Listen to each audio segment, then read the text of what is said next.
Buenos días a todos. Welcome to COMEXI, Mexico's Council on Foreign Relations, Mexico's foremost international and global issues think tank. I'm Héctor Cárdenas, president of COMEXI. It's a great pleasure for me and for COMEXI to welcome a thinker who has spent his life trying to help humanity see itself more clearly and perhaps more generously. Sundeep Waslekar is one of those rare figures who moves comfortably between the worlds of ideas and the world of action. As the founder of the Strategic Foresight Group, he has worked with over 65 countries on various issues, on questions that sit at the very heart of our collective future, from water diplomacy and nuclear risk reduction to the ethics of artificial intelligence. He has mediated in geopolitical conflicts in South Asia, those between Western and Islamic countries on deconstructing terror, transboundary water conflicts in Africa and the Middle East, and nuclear risk reduction between the 5 permanent members of the UN Security Council. I'm also very glad to have met him just this year in India.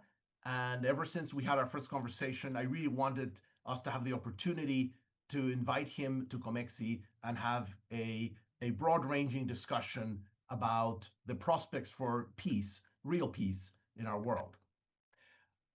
Sundeep is also the author of A World Without War. This is a book that challenges us to confront a sobering reality, that while humanity has the power to create paradise, it continues to flirt with self-destruction. His work asks us to imagine a new social, global contract, one that balances national pride with a shared loyalty to humankind.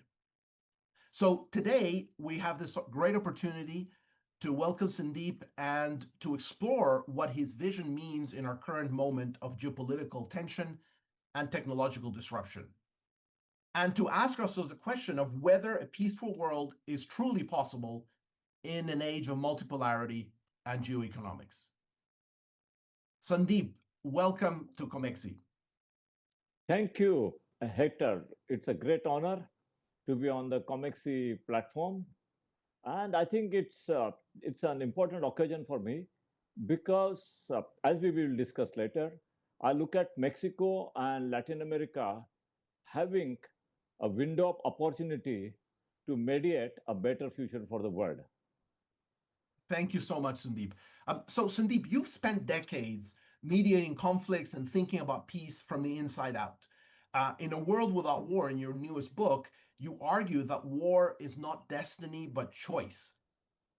So before we dive into the details, could you tell us a little bit of what personal experiences shaped that conviction and what you believe it will take for humanity to finally choose peace?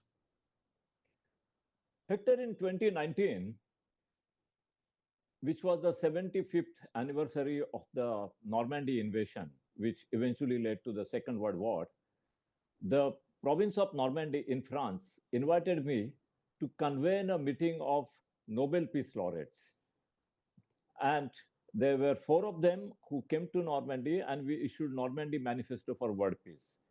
For 6 months, I was negotiating the text of the manifesto with Jody Williams, Mohamed El Bardaik, Lema Bovik, Denis Mukwege. These were the Nobel Peace Laureates. And while negotiating the text, I realized that humanity is slowly losing control to machines. And in future, algorithms will decide whether human civilization thrives or becomes extinct. And this really worried me. And I also was convinced while negotiating with them that we could one day slip into a global nuclear war, either by intent or by incident or by accident. And therefore, I thought that I must examine this issue from all perspectives. And this is what led to my writing the book. Mm-hmm. And in fact, you paint a very vivid picture of a civilization, our civilization, that's at its height of its technological power, but is still struggling, very much struggling to control its own impulses. And so as you look at the world today with great power, rivalry, economic fragmentation, and these rapid advances in AI that you sort of foreshadowed in your opening remarks, what do you see as the forces that are driving us towards this dangerous crossroads? And is there still time to change course? Hector, there is good news and there is bad news. The bad news is that we are going through triple crisis. There are crises of morality. We are abandoning commitments to treaties. We are abandoning commitment to international law, and we are exceeding our greed and our pursuit of power. There are crises of institutions. There is no mechanism to resolve conflicts between countries, either in the UN or outside, especially if it is a conflict involving big powers or their proxies. And then there are crises of technology. And as I said earlier, that we have a nuclear arms race, and only yesterday, President Trump of the United States hinted that he wants to end the moratorium on nuclear testing, which has been there for 30 years, and start testing again. And this, he says, is propelled by the Russian willingness to resume testing. And he says there are other countries that are also testing. So we have triple crisis. And these crises can lead to some unpredictable consequence, which we cannot really define in clear terms. But this could be a really major catastrophic war. But then there is also the good news. Out of 193 countries on the roll call of the United Nations, 22 countries do not have armies or weapons or defense ministries. And a lot of people assume that they must be all small countries, and that's not true.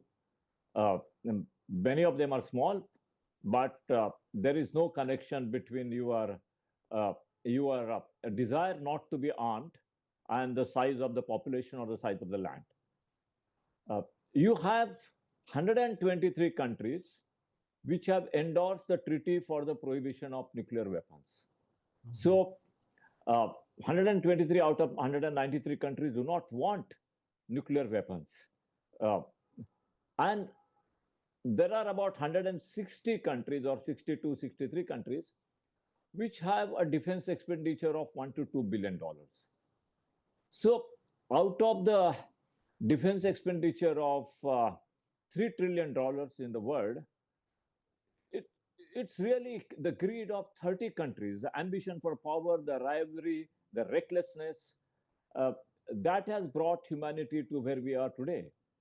But vast majority of the countries, at least 160 countries, they want to live in peace. They believe in the principle of coexistence. They have conflicts, but they would like to see them managed. And that is why I've said in the book that war is a matter of choice. There are 163 countries which are saying that they don't want to look at war as something essential. But there are 30 countries, the most powerful ones, which look at war as something inevitable, but it's really the choice they're making. That's a very interesting perspective because, I think many of us who came, out of a realist sort of international relations lens, and we were educated in that tradition, sort of think about war as just being one more, sort of the last stage after diplomacy fails, but being almost not inevitable in any specific case, but a part of the toolkit of statehood, right, and statecraft. And so what you're saying here is that it doesn't have to be that way. What I'm saying is that the statistics shows that the majority of the countries do not look at war as something that is essential or necessary. Mm-hmm. But is it maybe because their national interests are perhaps not as affected, not as deeply affected by the international, by the international stage, and therefore they don't face the same kinds of pressures to invest in their defense, to worry about neighbors or other rivals aggression, etc. Is this just because these are countries that, because of geopolitical situations or others, are sort of on the margins of geopolitics? Hector, one of these countries is your neighbor, Panama. Yes. Would you say that Panama is a marginal country? It owns a canal which facilitates maybe 30 or 40% of the trade between two continents. So it's an extremely important strategic asset. And if Panama decides that it wants to feel insecure because it could be attacked anytime, it would want to have the army. And it did have army before the 1990s. So it made a choice that it can manage its Panama with it's the Panama Canal with security guarantees from other countries and the trust in those countries and through diplomacy. Costa Rica, which is not very small, and it has made a choice not to have defense forces since the 1950s. And you look at Europe, Switzerland. Switzerland has not had a war for 500 years. Andorra has not had a war for 750 years. And Switzerland is surrounded by France and Germany, which have been at war for almost 1,000 years. Andorra is surrounded by France and Spain, which have had war for centuries. And these big powers, they have fought wars, they have killed each other, they have been dismembered, but Switzerland has survived, Andorra has survived. And you look at every continent, and you find countries which are strategically located at sensitive, in sensitive spaces like Panama, like Switzerland, like Andorra. They have managed to refrain from any kind of warfare for not just for 1 or 2 years, but for decades and for centuries, which underlines their psychology and their philosophy. What's happening with the United States, your other neighboring country? The founding document of the United States, the Declaration of Independence, says that every human being is entitled to life, liberty, and pursuit of happiness. Now, if indeed United States makes that its motto of foreign policy to make it possible for every human being on the earth, life, liberty, and pursuit of happiness, it can perhaps not avoid war totally, but it could mitigate the warfare it's involved in. But US has made the practice of imposing death, repression, and pursuit of power. Now, if your founding fathers are telling you to give priority to pursuit of happiness, but if your greed and your ambition and your avoids, if it is leading you to pursuit of power, then it's a choice that you are making. It's not something your founding fathers told you to do. It's something you are deciding. All right, that's a very interesting point, and you insist a lot in the book that war is not inevitable, that it's a choice, right? And you said that just now.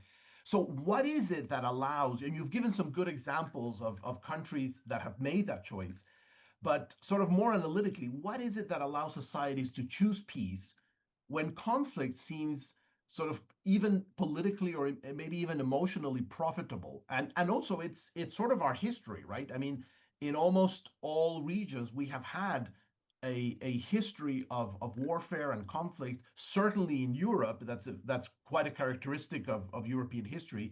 But it's not just European. I mean, you saw it in Africa, you saw it in Latin America, you saw it in Asia. What is it that allows societies to make that choice? What do you think are the factors that contribute to a society making the choice for peace? Einstein asked this precise question to Freud. So you and I are repeating the conversation between Einstein and Freud, though I don't think either of us that's quite a high bar. have their height, but we are repeating that conversation. And Einstein asked the question, Freud answered, and Freud said that it's the psychological maturity that will help humanity to refrain from war. And of course, on a global scale, this psychological maturity, or I would say philosophical maturity, could take years or centuries.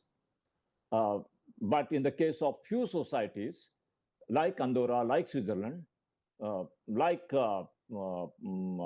Costa Rica, they have reached that psychological and philosophical maturity already, and I hope it's durable because these things are not guaranteed.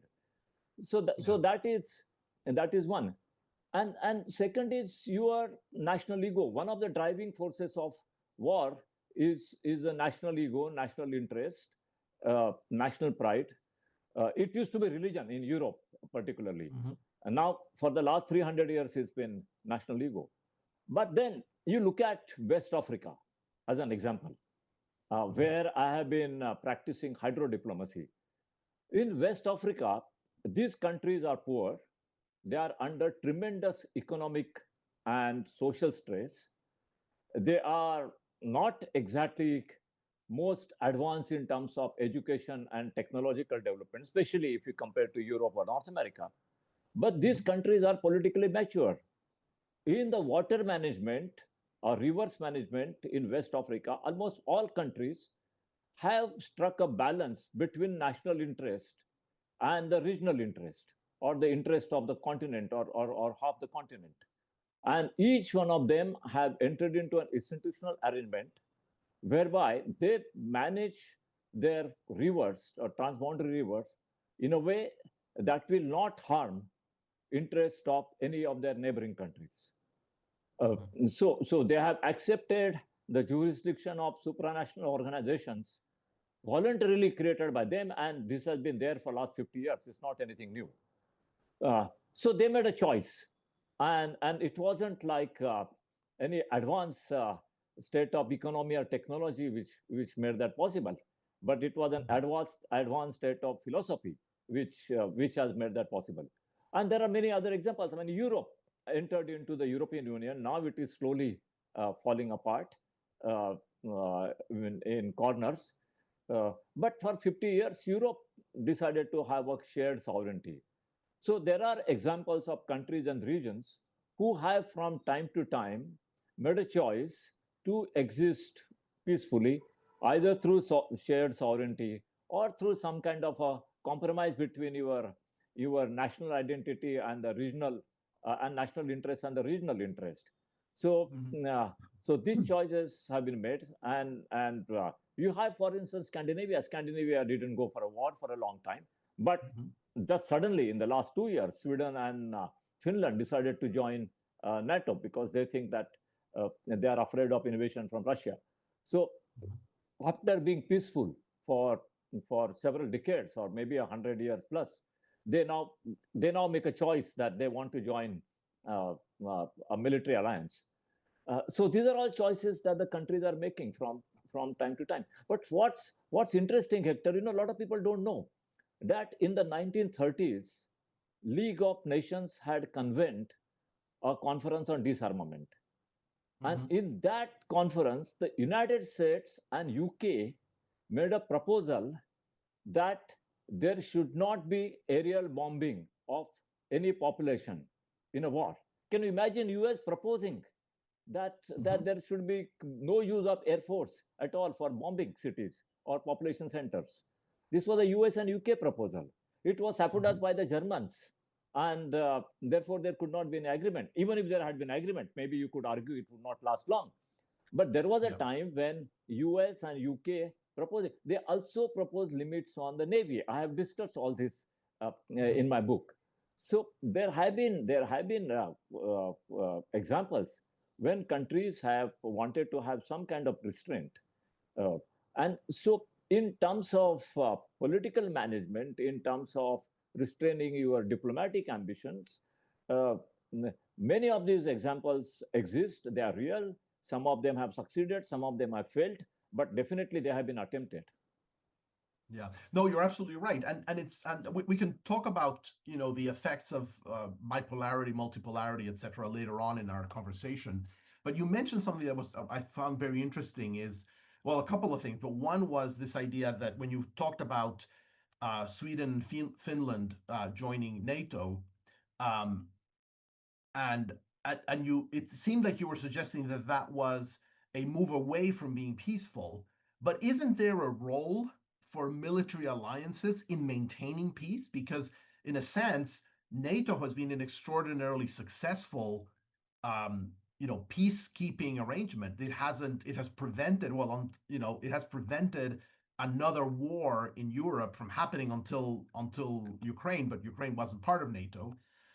So no NATO country has been invaded or has fought each other since the foundation.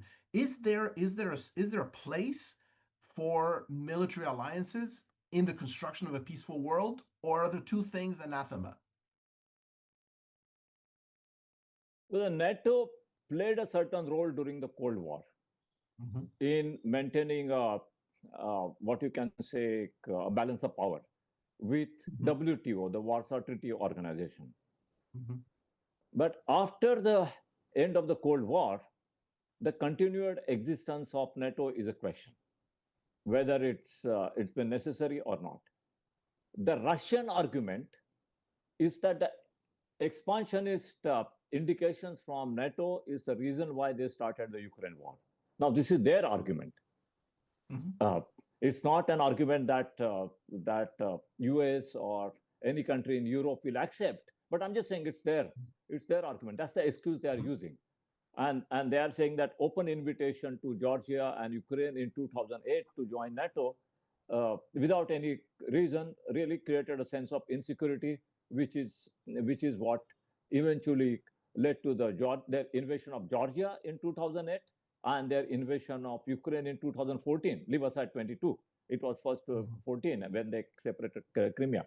So military alliances in a particular context can play a role of stability. I would not say peace, but stability. But if you are not making a calibrated use, they can then lead to dangers. And there is a big question mark whether NATO's existence in this century, beyond year 2000, whether it has been destabilizing and whether it has been the motivation for their rivals to start a war. It's a question. I'm not arguing that that's the case, but it's a question.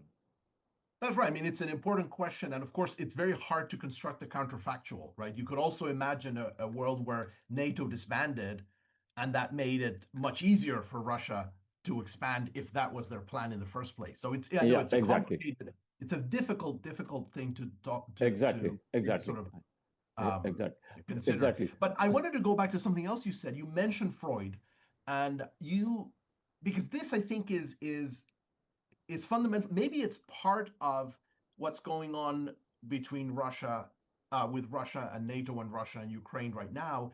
But it's certainly, I think it's very, very clear that a lot of the conflict in the Middle East is perhaps due to this idea of Freud's of inherited trauma, right? And you talk about how memory and grievance perpetuate the impulse to conflict.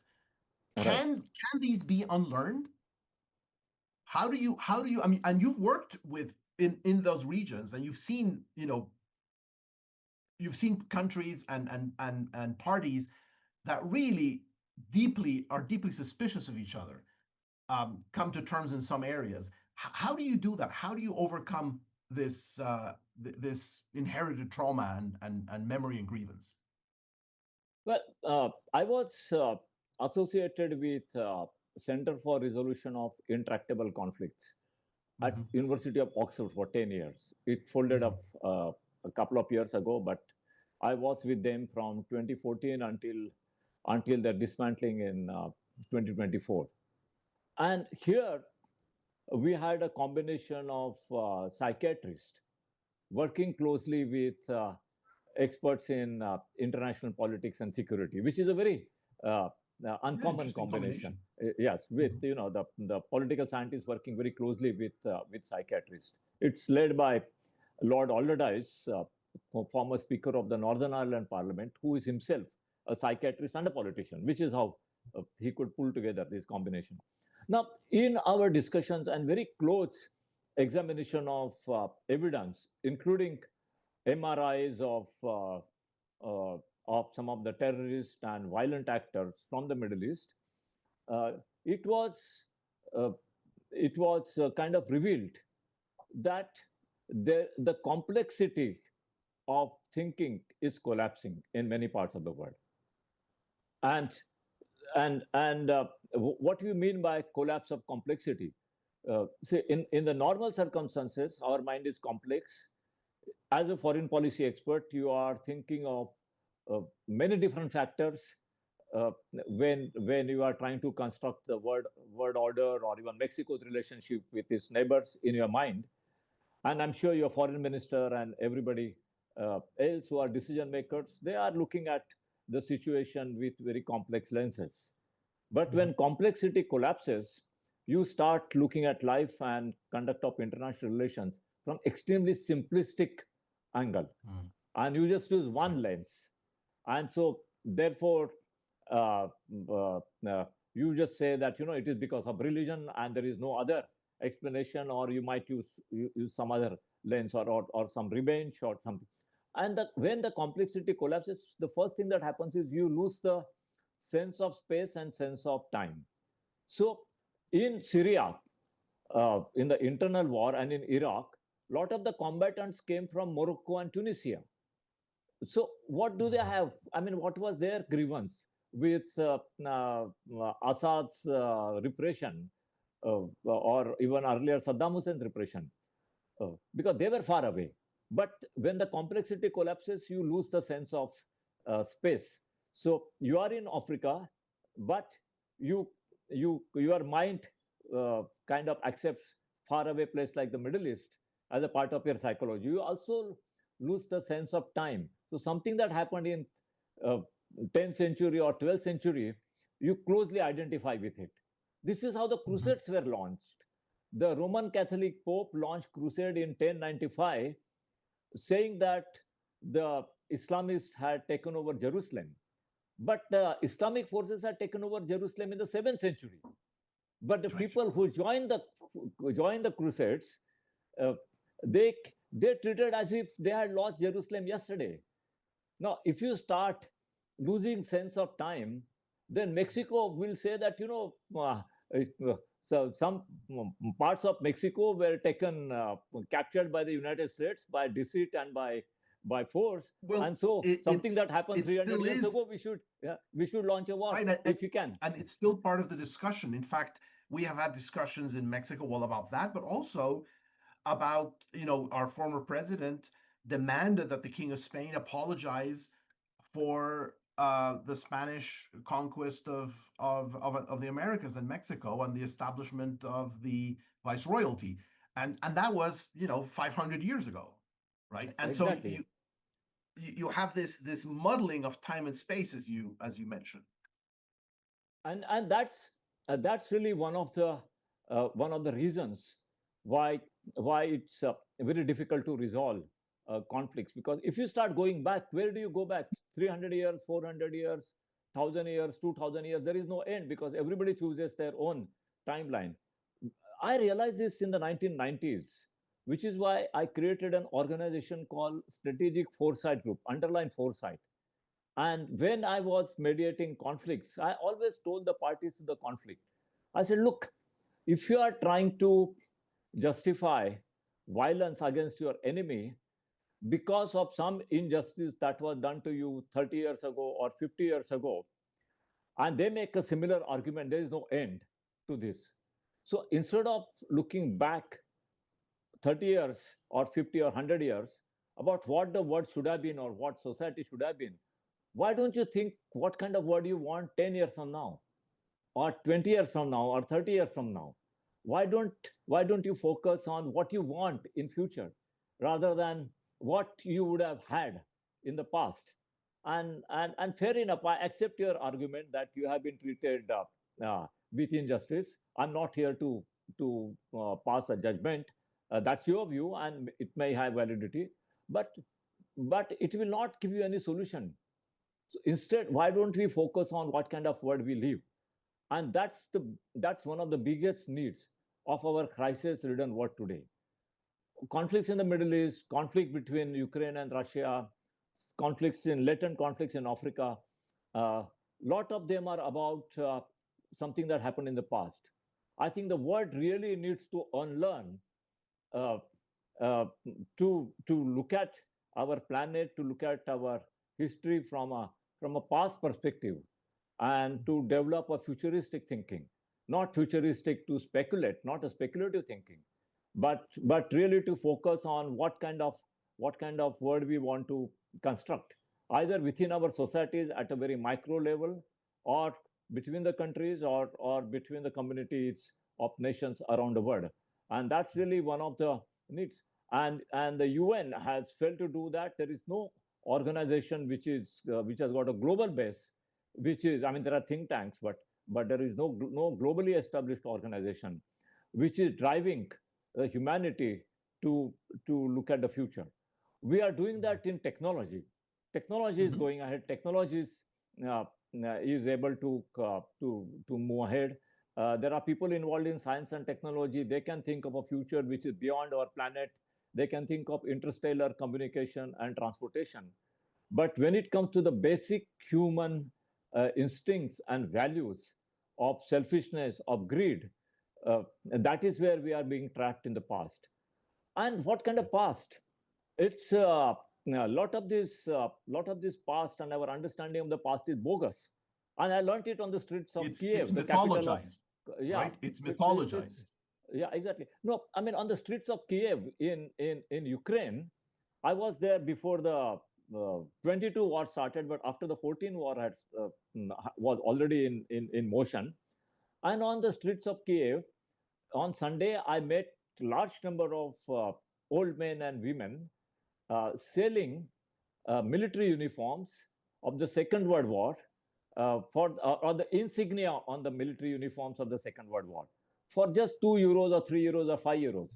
So this Second World War was fought in the name of nationalism, in the name of opposition to Hitler's dictatorship, and over ambition, his imperialism, and all kinds of values.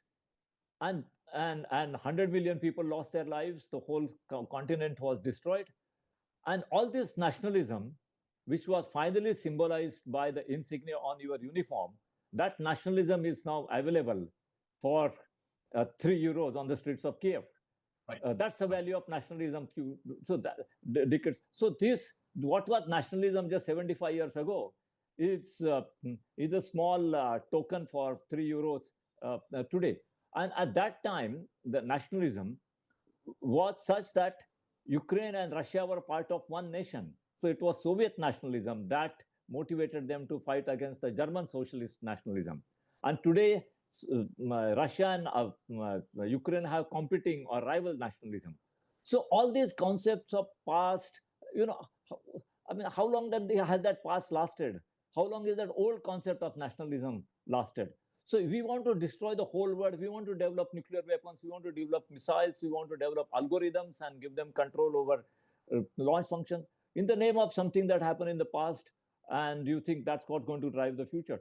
But we don't want to invest in finding alternative solutions which can lead to a peaceful coexistence in the decades to come, rather than seeking justice for what happened some decades ago. So we have to, in a sense, it's a very, I guess it's a fairly Buddhist idea. You have to ground yourself in the now, right, to begin with, and then look into the future and sort of think about what is it that you want to achieve? What kind of world do you want? I want to shift a little bit to the more sort of the more geostrategic kind of approach of your book, because you say that what we're seeing right now is we're entering what you call a polycentric era, right? That's marked by shifting alliances and rival spheres of influence. How does this new multipolarity or polycentrism, how does it reshape the risks of war, or do you see opportunities on the contrary? And maybe you can weave in your idea that economic interdependence that has for a long time was the basis for peace. It was the basis of the European Union. it was the basis of many agreements in West Africa, for example, in Latin America, and certainly in North America with the North American Free Trade Agreement. We really bet on interdependence as a way to bring countries together and avoid this prevalence of nationalism and sort of bugger thy neighbor type of politics. So how does polycentrism and maybe the crisis of economic interdependence affect the risks of war in your mind? Well, economic interdependence has prevented many wars, but not all wars.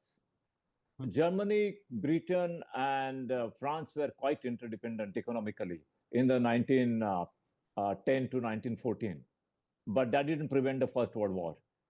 They were interdependent and they were also co-prospering. There was a lot of prosperity taking place. I mean, that was in a way the first modern era of globalization, but that didn't really stop the First World War. But the economic interdependence after 1945 and the formation of the European Union and similar, NAFTA in North America and Andean Pact and ASEAN and others, maybe they prevented a Third World War, even though it didn't prevent the First World War. So economic interdependence is useful, but it has not always been the panacea. There are many factors that drive the war, and economic factors are one set, but there are other sets that also drive. And more, what we are finding is that economic interdependence and economic factors are really about rationality. But the wars are being driven by what you might call irrationality of the decision makers. So they are not necessarily guided by the cost and benefits. We did the first ever study of cost of war or cost of conflict in the Middle East on 100 different parameters. And we showed that the per capita income of all the Middle Eastern countries, from Israel to Iran to Jordan, had been 50% of what it could have been. We showed it statistically in 2010. But this hasn't stopped them from continuing with the wars and conflicts and mutual destruction. So economic interdependence can help, but it's not a guarantee. There are many other factors that are required. So what Sundeep, is now? Let me just push a little bit on that as well, because you say that there's irrationality, but is it really irrationality? Isn't there rationality of certain politicians and elite groups that it is in their rational interest to engage in this kind of stuff because it allows them to preserve power, even if it's not in the rational interest of society as a whole? Are we talking about different rationalities here? Well, what we have is, of course, every decision maker has his own rationality. There is no question. You can say we have competitive rationalities in an era when there is a competitive extremism of different kinds. But so every decision maker will justify his orientation, his priorities in terms of his own rationality. But for me, rationality is governed by some kind of logic, some kind of complex decision-making process. The rationality of some of the leaders who want to launch a war or who want to break previous agreements at the drop of a hat, that rationality of what they call rationality is governed by emotions, mostly, more and very simplistic emotions.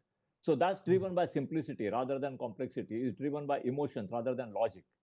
And logic is very clear. There are no two ways about what is logic. We can disagree on concept of rationality, but you don't disagree on the concept of logic. So they are really being driven by emotions, and this is a problem.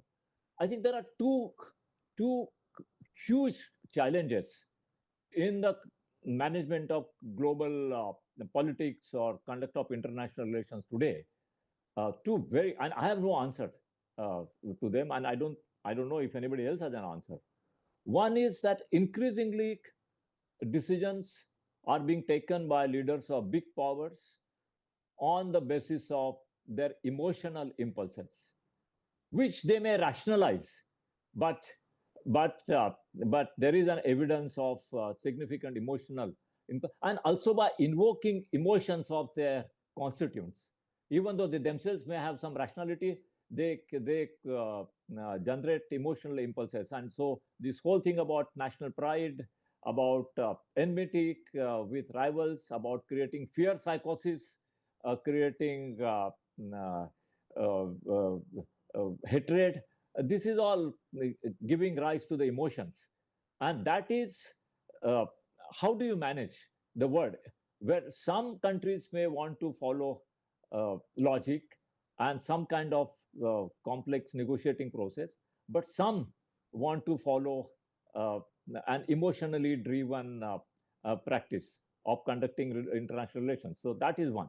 The second challenge for the world is that there are different kinds of political systems. There are some who prefer to live in democracy, but there are some where societies have been living under dictatorships. And when it comes to the question, or autocracies, or some kind of authoritarian regime, now how do you negotiate conflicts between democracies and authoritarian regime? There is no mechanism. UN Security Council doesn't do that. Nothing else does that. So I have a lot of friends in Europe and America. They wish that it will be an ideal world if everybody could be democracy.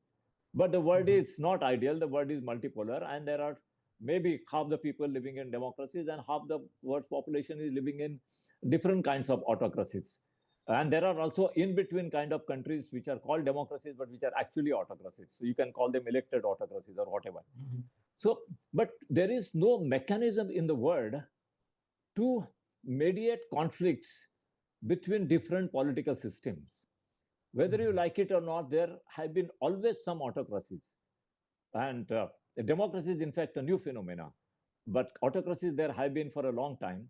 And even in the prime of democratic world, you have several autocracies.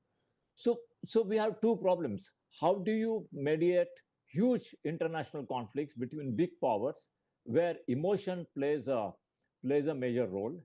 And how do you mediate conflicts where in a multipolar world, it's not just multipolarity in terms of different geopolitical interests, but also multipolarity in terms of different political systems underpinned by different values. And how do you mediate conflicts in order to preserve humanity, in order to ensure that humanity is not blown up? Because this is also the time when the more and more lethal weapons are being developed. So these two challenges are there. I don't know what the answers are, but I think we have to ask the right questions so that we can go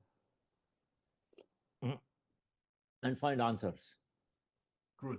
So I wanted to introduce a question from one of our audience. David Hudson says, "Can you amplify your discussion of the collapse of complexity in thinking?"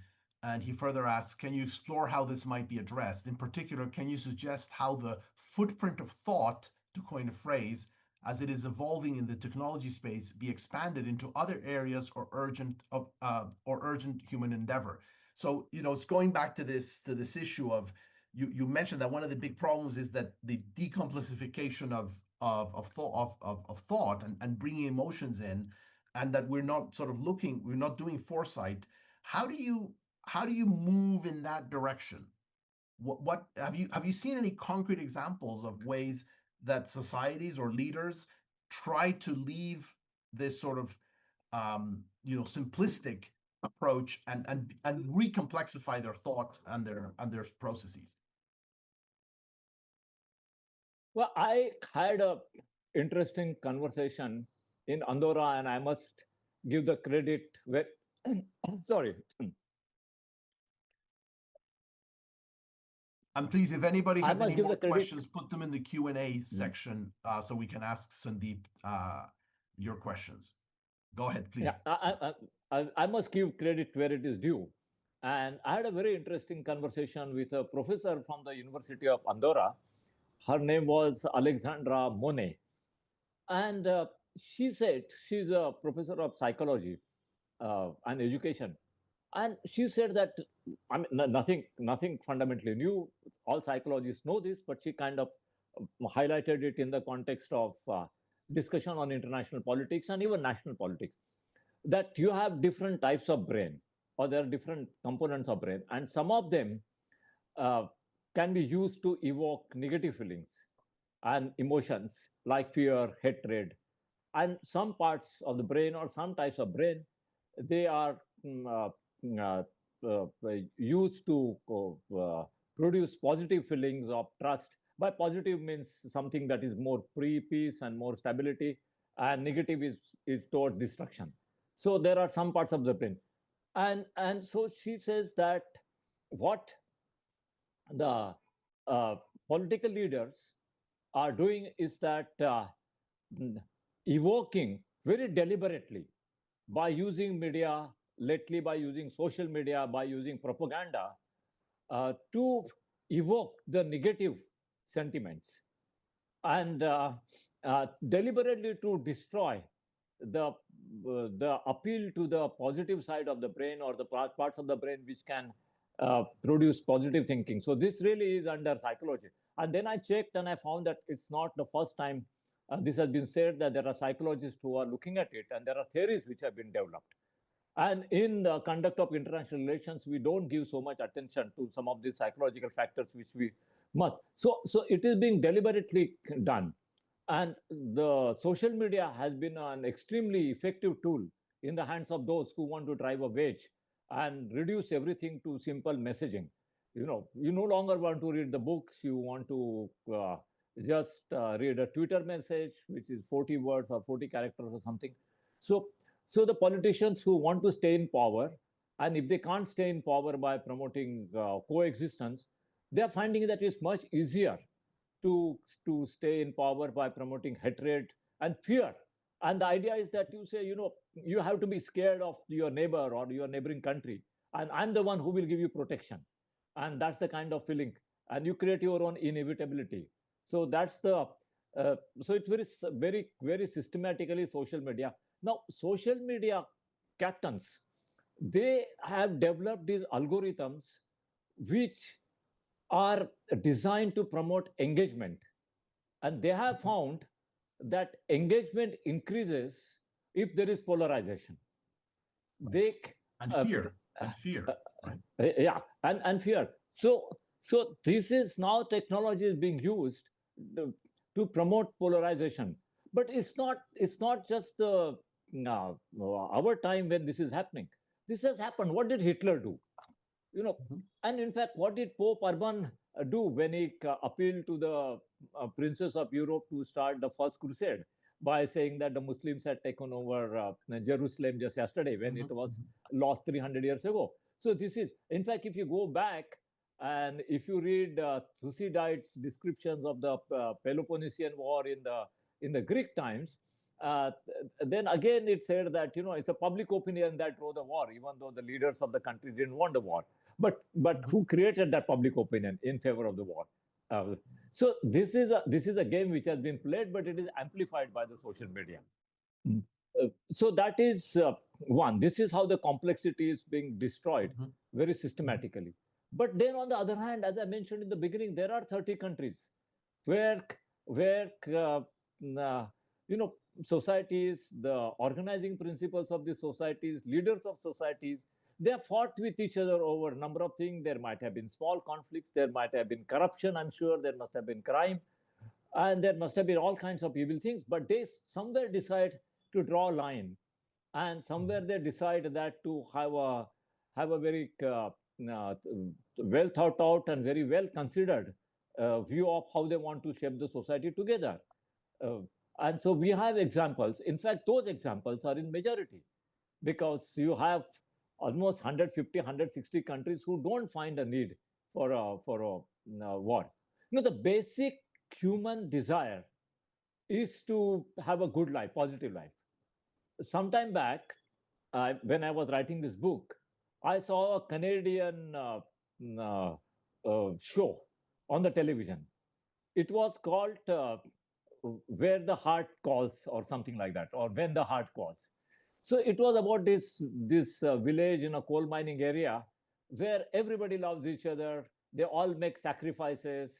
That in the school, when there is a play to be put, and the character of the Mary is the most important character, but the schoolgirls offer that to each other, and they don't Mhm. like want to fight to be Mary or a princess of the school.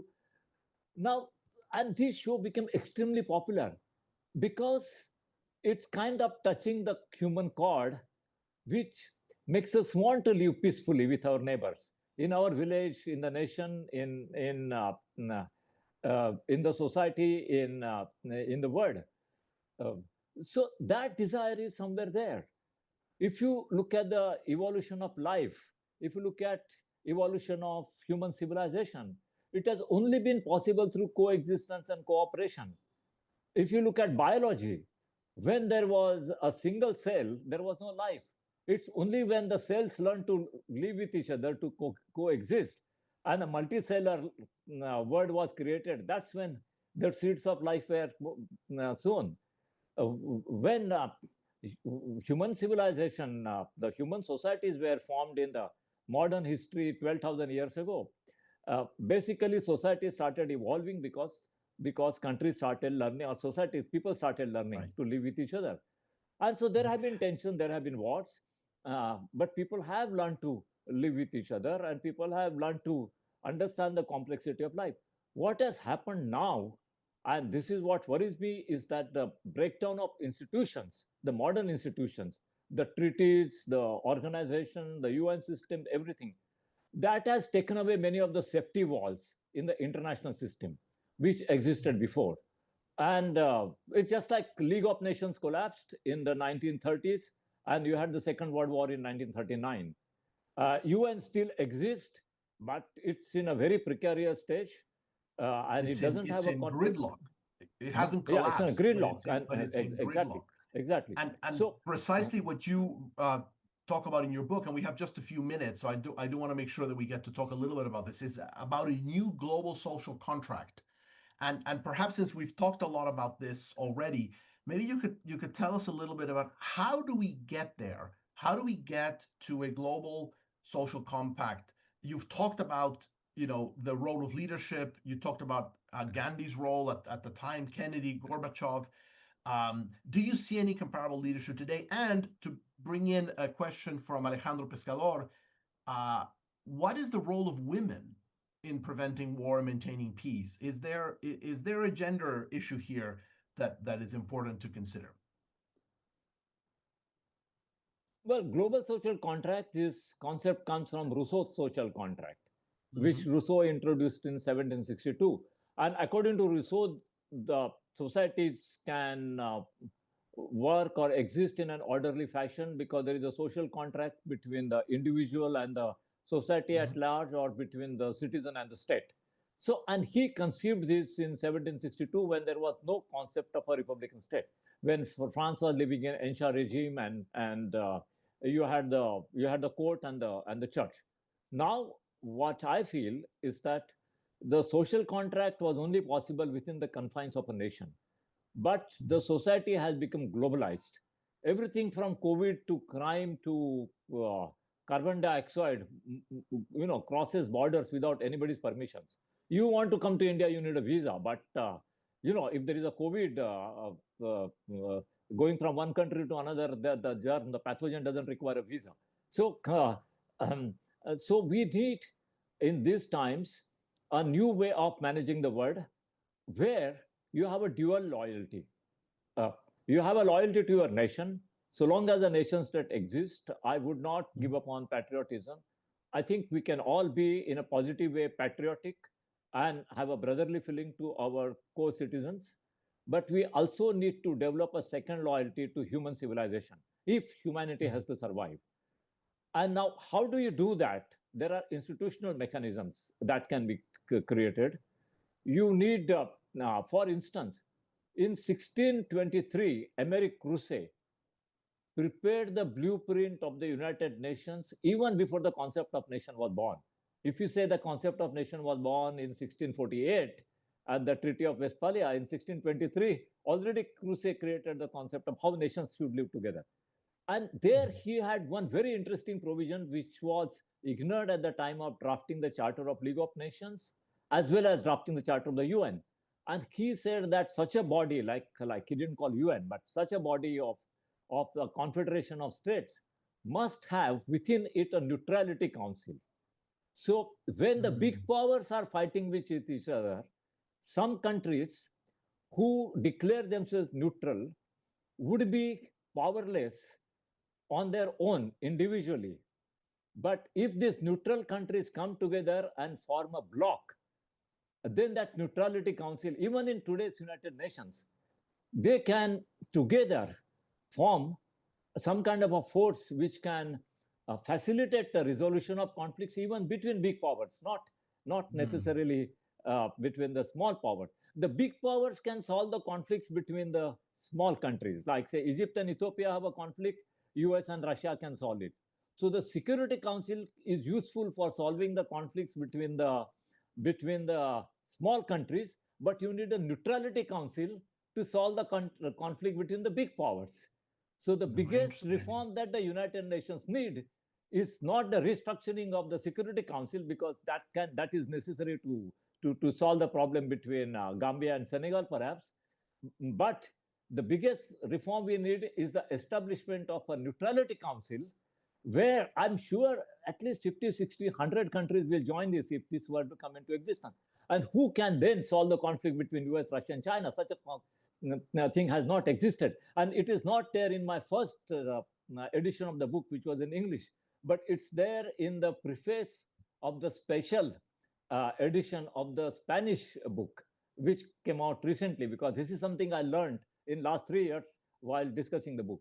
So global social contract needs an institutional architecture, just as the national social contract needs an institutional architecture in the form of a government and a parliament. But this neutrality council could be one. And another institutional element that we need is a civilizational crisis response mechanism. Currently, UN and all organizations, WTO, WHO, they look at every problem from a nationalistic point of view. And these organizations have become a marketplace to bargain your national interest.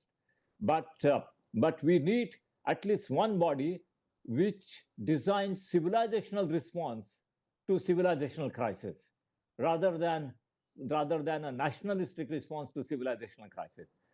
And in designing this new architecture, and I come to the point I made in my very introductory remarks, I find privileged to be linked to Mexico and Latin America, because today the European countries cannot think of anything else than fighting with Russia.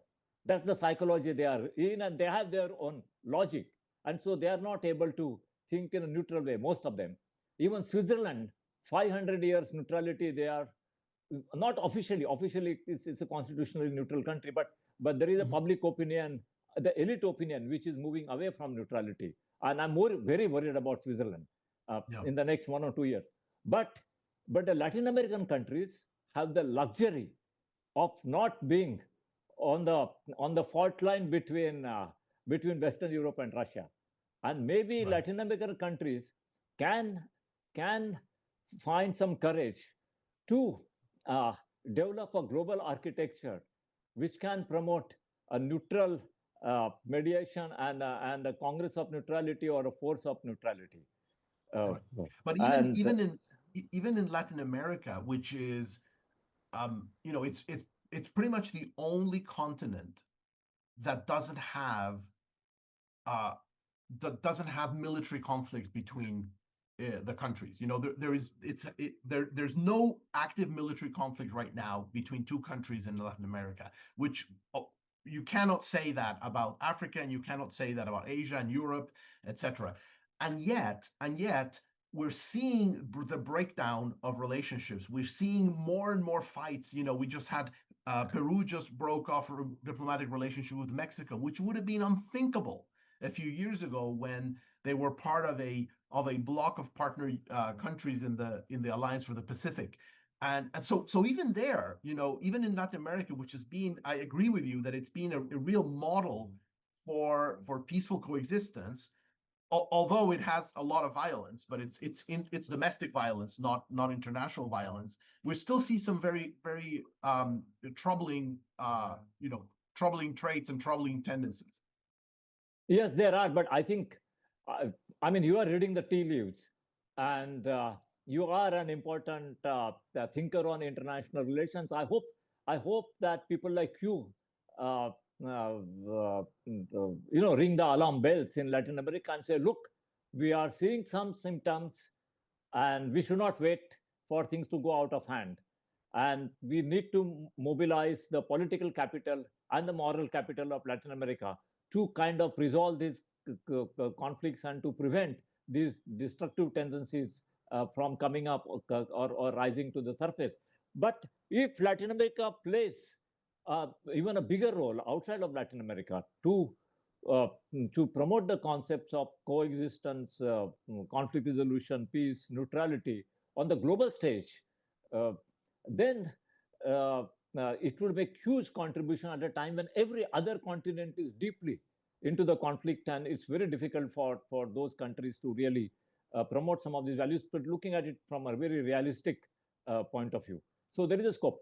In terms of continental rotation, uh, it's Latin America's turn to have the next UN Secretary General.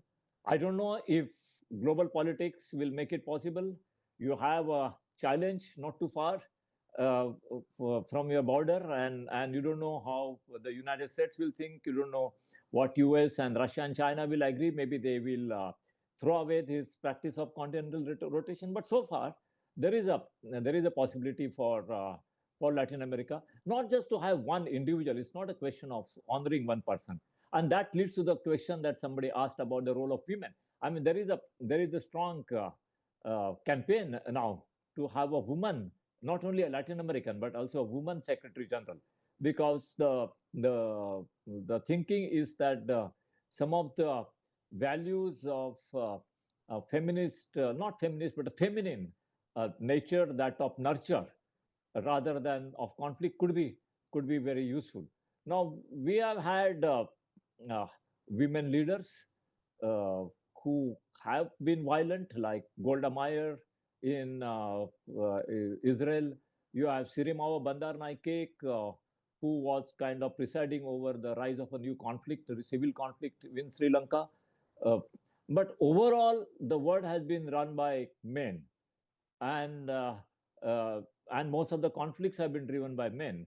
So, so, so in that world where only a few women have opportunities to prove their credentials as peacemakers, uh, maybe there is a point in what your colleague is saying, that the world does need to look at the future with a new psychology, and maybe women can play uh, a better role, not just because they are women, but because of their nurture. And it depends upon which women. It cannot be like somebody is there just because she's a woman, but it has to be persons who have driven values.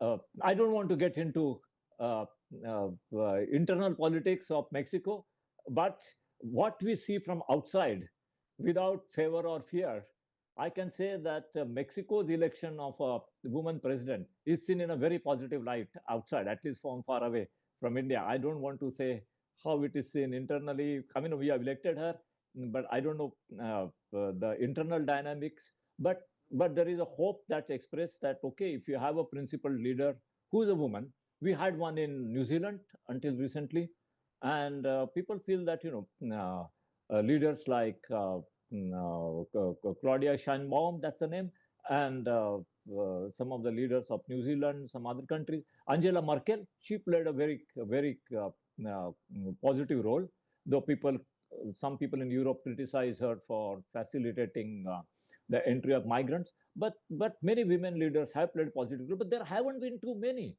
So we have to see. There should be many of them coming up. Many of them coming up. Talking of women, I must tell you something personal.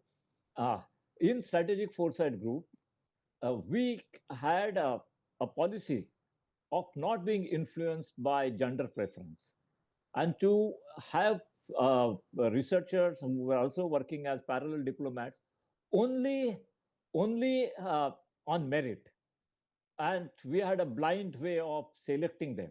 And it so happened that 90% of the selections were women.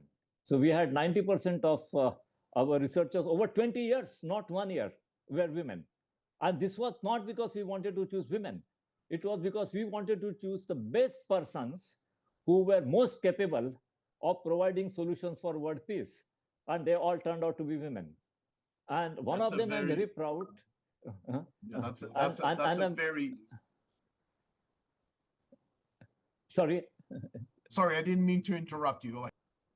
No, I just to complete the sentence. And one of them who worked with us as a researcher, in fact, went to Latin America and became foreign minister of Panama for 5 years, from 2019 to 2024. So young woman who worked with us, and she came. I didn't know her from Yemen. I didn't know she was a man or woman. She just appeared for written entry procedures. She turned out to be best, and she came, and she did fantastic job. And one day she told me, you know, I'm half Panamanian, half Indian. I want to contribute to the future of Panama, and I want to go back. And I said, fine, you go back. If that's your call, you take it. And the next thing she does is, oh, you know, I've been asked to become home minister. And then 6 months later, she said, I'm bored of being home minister. Now they want me to be foreign minister. And so she became foreign minister, and she got Panama in the Security Council on the non-permanent rotational membership. So this is what we produced, but we never looked for women. We looked for the best individuals capable of coming out with visionary ideas for showing the way forward for the world in our little way. And 90% were women, and that's the evidence. Thank you very much, Sundeep. We've come to the end of our time together. So I want to thank you for reminding us that peace is not just the absence of war, that it's a conscious act of imagination, of choice, and of courage as well. And I really recommend your book to everybody, certainly who joined us today, but also people who may have not have joined us today when they see this on our YouTube channel, because your work really pushes us to look beyond the pessimism of the daily news cycle and to rediscover the tools that we already possess: cooperation, empathy, and foresight, right? Those are the things we need to build something better. So at COMEXI, we often speak about Mexico's role in the world. And I think that conversations like this one remind us that the question is larger. It's what is humanity's role in its own survival? Thank you, Sundeep, for helping us think about that today. Thank you, Hector, and for your members and viewers in Mexico and Latin America. There is a Spanish edition available, Un Mundo sin Guerra, and it's published by Tec de Monterrey, which is a leading educational institution in Mexico. And it's a privilege for me to be connected to Mexico through this book. And I hope that I will have more opportunities. I'm sure there will be one very soon. Thank you very much, Sundeep. Muchas gracias a todos por haber asistido al webinario de hoy. And again, always welcome at COMEXI, Sundeep, and we look forward to seeing you very soon. I know that I will see you in Doha in a few weeks, and I really look forward to that. Thanks, everybody, and thank you to the COMEXI team for setting this up. Muchas gracias y hasta la próxima.